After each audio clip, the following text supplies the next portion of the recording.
નમસ્કાર. આજે વાત કરવી છે મહાભારત કાળમાં બનેલી એક સત્ય ઘટનાની કે જે ઘટનાએ દ્વાપર યુગમાં પણ ઘોર કળિયુગની નિશાનીઓ દેખાડી હતી. મતલબ કે ભવિષ્યવાણી કરી હતી. આપણા શાસ્ત્રો પ્રમાણે કળિયુગ શરૂ થયો એને આશરે 4500 થી 5000 વર્ષ જેટલો સમય થયો છે.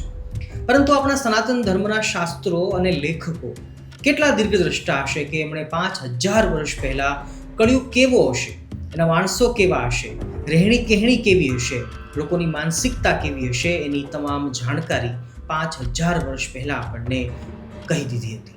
તો બસ આજે 5 પાંડવો અને ભગવાન દ્વારકાધીશનું મનથી સ્મરણ કરી અને 5000 વર્ષ પહેલાની આગાહીને સાંભળી અને એને સમજવા માટે આપણે સૌ પ્રયત્ન કરીએ. આપ જોઈ રહ્યા છો ધાર્મિક સ્ટોરી વિથ કલ્પવૃક્ષ સ્વામી. નમસ્કાર.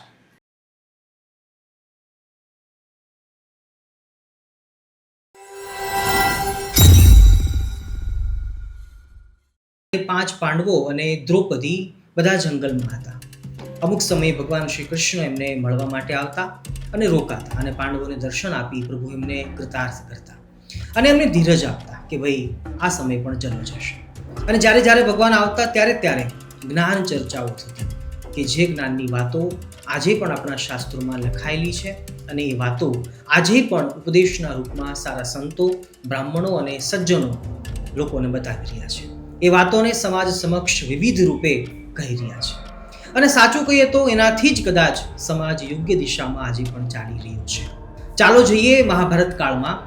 આશા કરું છું કે વિડીયોના અંત સુધી આપ સૌ જોડાયેલા રહેશો.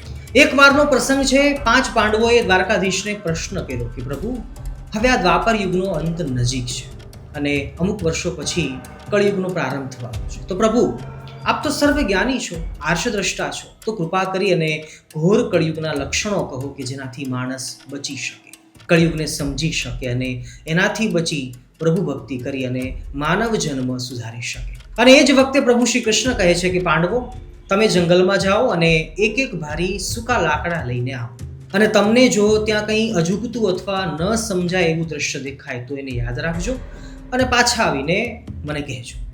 5 પાંડવો અલગ અલગ દિશામાં ચાલતા થયા છે અને પ્રભુના કહેવા પ્રમાણે એ સૂકા લાકડાઓ વીણી રહ્યા છે. અને એ જ વખતે ધર્મરાજ યુધિષ્ઠિર થાક્યા એટલે એક વૃક્ષની છાયામાં એ બેઠા છે. પણ જુએ છે તો બાજુના ખેતરમાં ખેડૂત વાડ બનાવી રહ્યો છે કે જેનાથી પશુઓની રક્ષા થાય અને પાક સુરક્ષિત રહે. પરંતુ થોડીક વાર પછી જુએ છે તો પાકની સુરક્ષા માટે બનાવેલી વાડ એ પોતે જ પાકને ખાઈ રહી છે અને ઉભેલો મોલ નાશ થઈ રહ્યો છે. યુધિષ્ઠિર રાજાને આ દ્રશ્ય જોઈ ખૂબ જ આશ્ચર્ય થયું છે અને એ જંગલમાંથી ઝૂંપડી તરફ પોતે આગળ વધ્યા છે. આ બાજુ ભીમસેનજી જંગલમાં તરસ્યા થયા એટલે એઓ એક કૂવા કાંઠે પાણી પીવા માટે ગયા છે. એક પનિહારી પાણી ભરી રહી છે પણ એ જ વખતે ભીમસેનજી કંઈક એવું દ્રશ્ય જુએ છે કે એને આશ્ચર્ય થાય છે. પનિહારીએ એક જ માટલામાંથી 3 માટલા ભર્યા પણ એ 3 માટલાને ફરીવાર પાછા એક માટલામાં નાખ્યા તો એ માટલું પાછું પાણીથી ભરાણું નહીં.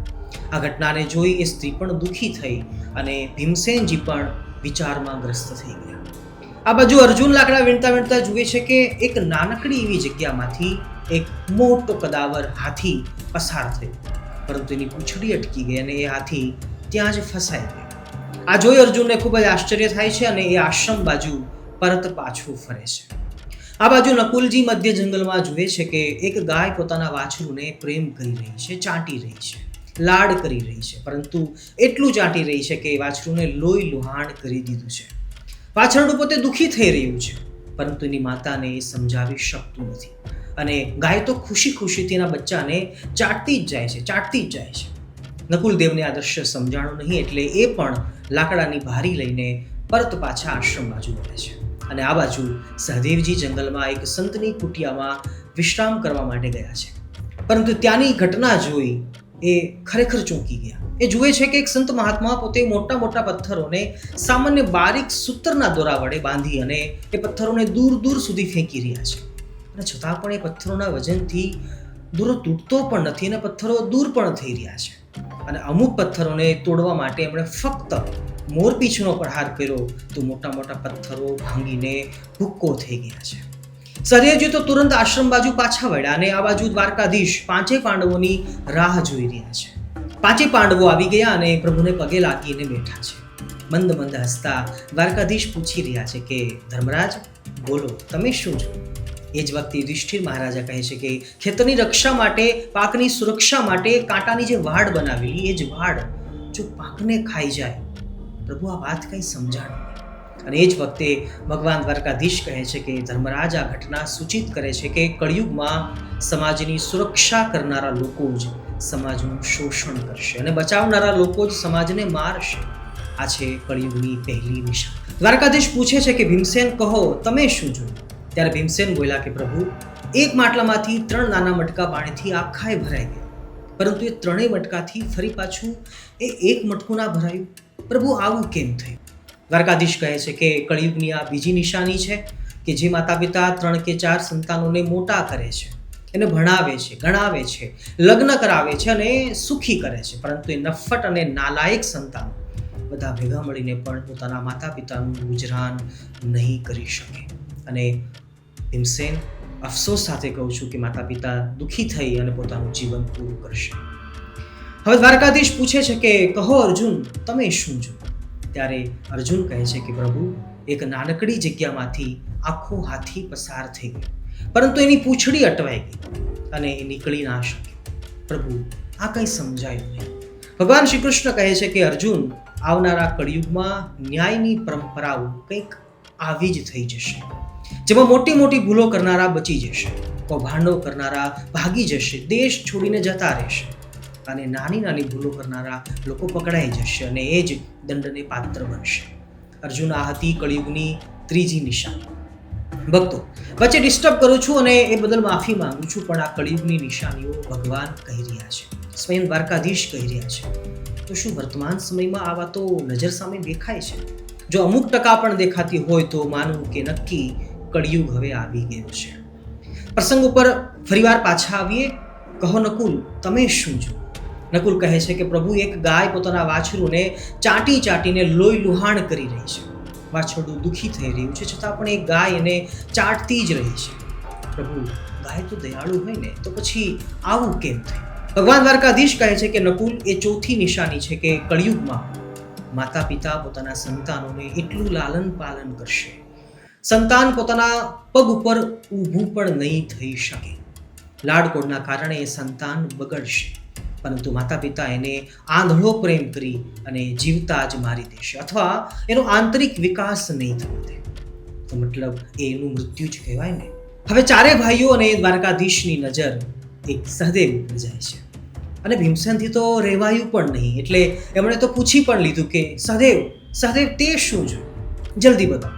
ત્યારે સહદેવ બોલ્યા કે એક સંત મહાત્મા સૂતરના પાતળા દોરાથી મોટા મોટા પથ્થરોને બાંધી અને એને દૂર દૂર ફેંકી રહ્યા છે, અને છતાં પણ એ દોરો તૂટતો પણ નથી. અને એટલું જ નહીં, પણ અમુક વિશાળ પથ્થરોની શિલાઓને તોડવા માટે એમણે ફક્ત મોરપીંછનો પ્રહાર કર્યો તો તરત જ એ વિશાળ પથ્થરના ટુકડા થઈ ગયા. કે દ્વારકાધીશ, આ દ્રશ્ય કંઈ સમજાયું નહીં. અને એ જ વખતે દ્વારકાધીશ કહે છે કે પાંડવો, એ દોરો અને મોરપીંછ એ બીજું કંઈ નથી, એ ભગવાનના નામ અને સ્મરણરૂપી સાધન છે, જેનાથી મોટા મોટા પાપરૂપી પથ્થરો અને ખિલ્લાઓને ઉપાડીને દૂર ફેંકી દેવાશે. કળિયુગમાં પાપને ભગાડવા માટે ભગવાન નામરૂપી મોરપીંછ અને સ્મરણરૂપી કાચા સૂતરનો દોરો, તાતણો એ સૌથી કારગર ઉપાય હશે. અને જે પ્રભુનું શરણું લેશે એ ભવસાગરને તરી જશે અને પ્રભુને પામી જશે. આ વાત સાંભળી પાંચેય પાંડવો ખૂબ જ પ્રસન્ન થયા છે અને દ્વારકાધીશને પગે લાગ્યા છે. ભક્તો, આ પાંડવોની જ્ઞાન ચર્ચા એ આપણા સૌ માટે હતી, કારણ કે આપણે સૌ આ કળિયુગમાં જીવી રહ્યા છીએ, રાઈટ? અને આગળના ચારેય લક્ષણો જો આપણને હાલના સમયમાં અમુક અંશે પણ દેખાતા હોય તો આપણે જરૂર સાવધાન થવું જોઈએ અને ભગવાનનું નામરૂપી મોરપીંછ અપનાવી અને જાણતા કે અજાણતા થતા પાપોનો નાશ કરતા રહેવું જોઈએ. આપણે જે પણ ભગવાનને માનીએ છીએ, ભગવાનનું સ્મરણ કરી અને નામ જાપ કરતા રહેવું જોઈએ. બસ એ જ આ પ્રસંગનો સાર છે. મારું અંગત મંતવ્ય એક જ વાક્યમાં કહું તો દરેક વ્યક્તિએ પોતાની ઉંમર જેટલી માળા જરૂર કરવી જોઈએ. પોતે જે પણ ભગવાનને માનો છો, પણ નામ મંત્ર જાપ તો જરૂર કરવો જોઈએ, કારણ કે એનાથી જાણતા કે અજાણતા થતા કેટલાય દોષ એની નિવૃત્તિ થઈ જાય છે. આપ જોઈ રહ્યા છો ધાર્મિક સ્ટોરી વિથ કલ્પવૃક્ષ સ્વામી. ફરીવાર મળીશું એક આવી જ નવી સ્ટોરી સાથે. ત્યાં સુધી સૌને જય સ્વામિનારાયણ, જય શ્રી કૃષ્ણ, જય સિયારામ, હર હર મહાદેવ.